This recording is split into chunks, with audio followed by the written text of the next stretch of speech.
Former UFC featherweight Artem Lobov said he would be happy to whoop YouTuber, actor, and rapper Jake Paul for the right price. Artem Lobov revealed in an MMA interview his plans for his career. The former UFC featherweight plans to make a transition to boxing to secure a good future for his family. Artem explained that COVID-19 was a big obstacle this year and that it has been hard to fulfill his plans. I'm only going to be fighting for 2 more years. I would like to secure a good future for my family. Now, I've been getting 6 figures for quite some time now, and life is good on 6 figures. But if you want to secure a good future for the family, you have to be hitting those 7-figure paydays. And I feel the easiest way to do it, if not almost the only way to do it, is through boxing.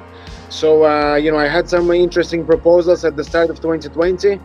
But Corona fucked everything up for me, so I'm hoping to pick it right up where I left it off, and yes, I will be training MMA because it will make sure that I'm ready for any other combat sport. But I will definitely be looking towards boxing for sure. So basically, Artem Lobov is admitting he's switching to boxing due to the bigger paychecks the sport involves, and Jake Paul is the perfect candidate for this. Jake Paul is a recent professional boxer and also a YouTube star. Paul has been trending all over social media after calling out several fighters during this post-fight interview in the Tyson vs. Jones event, including Dillon Danis, Conor McGregor, Jorge Masvidal, and Ben Askren. There's a long list of opponents that I want. Conor McGregor, Dillon Danis, I'm gonna knock them both out. The YouTuber also said that he wants to fight everyone in McGregor's team before facing the Notorious himself. After hearing this, Lobov expressed that he is willing to fight anyone in the Paul family if the right paycheck is at stake. I have absolutely nothing to gain from beating that guy other than financial gains. So if they give me the paycheck that I'm happy with, I don't care. I can whoop Jake Paul or his brother or whoever else in the family wants to get it, they can get it. Do you think a boxing match could occur between YouTuber Jake Paul and former UFC featherweight Artem the Hammer Lobov? And if this happens, who do you think would win? Let us know your opinion in the comments section.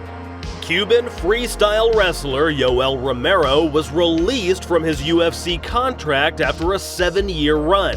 Yoel Romero is 43 years old now, and it seems his time in the UFC promotion has come to an end. This was reported after Yoel failed to achieve his objective of becoming UFC champion. At the end of the UFC Hermansson vs. Vettori event, Dana White was asked about Yoel and the reasons behind his release. As we all know, age was one, if not the main factor, but also UFC decided to release Yoel Romero from his contract because of his recent lack of victories over other opponents. After explaining this, Dana White made it clear that Yoel was not the only fighter they were going to release. The boss continued to say they were making some adjustments and were going to have to let some other fighters go as well. Well, it's not just you. I mean, we're going to go through some serious cuts here at the end of the year. Probably going to have 60 cuts coming up before the first of the year. And Yoel is lost 4 of his last 5. He's 44 years old. Our roster is very inflated right now. So we're going to have some big cuts coming before the end of the year. This probably alarmed many other competitors who felt they might be the next one to get their contract released. You're going to see a lot of names going here in the next several weeks. You're going to see a lot of names going here in the next several weeks. Although it is a fact that Yoel Romero has lost 4 of his last 5 fights, White did not consider who Yoel's opponents were. For example, Romero had to face former middleweight champion Robert Whittaker for 2 fights, Israel Adesanya, and even one of the most recent title challengers today with only 1 loss, Paulo Costa.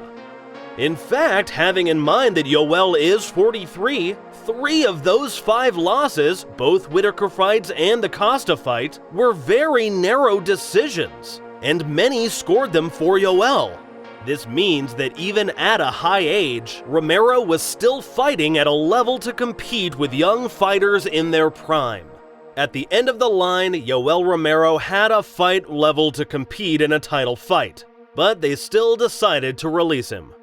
Some people suspected Yoel's release maybe had something to do with negotiation problems or USADA issues, but Dana White made it clear that those matters had nothing to do with Romero's contract. Nothing like that. No, we're just literally starting to go through the list, and you know, he's 44, he's lost 4 of his last 5, and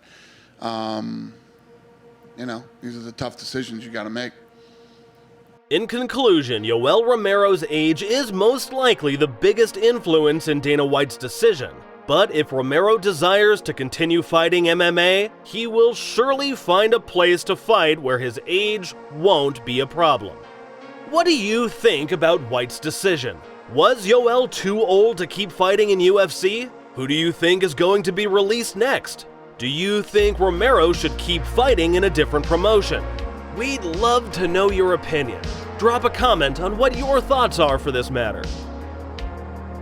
MMA legend Chael Sonnen posted a video on his YouTube channel saying that Jorge Masvidal is in the most unique position in MMA history.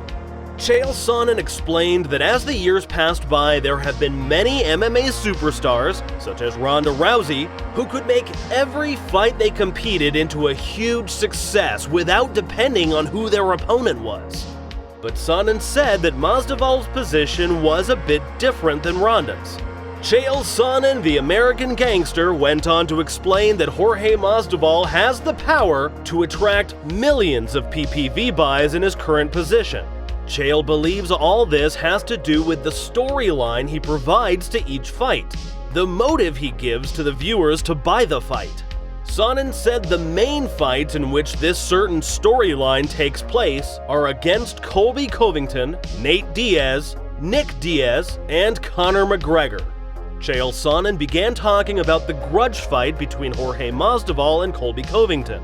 Sonnen explained that Masvidal and Covington were close friends, teammates at American Top Team, and roommates, and that a fight between them would be a total box office. Sonnen highlighted that Colby doesn't train at ATT anymore, so that grudge is real. It isn't something made for the media. You look at the Colby fight. Former friends, teammates, roommates. Something happened. Now Colby's not even at the gym anymore, by the way. So this wasn't something that happened for the media to have some fun with us. This is very real.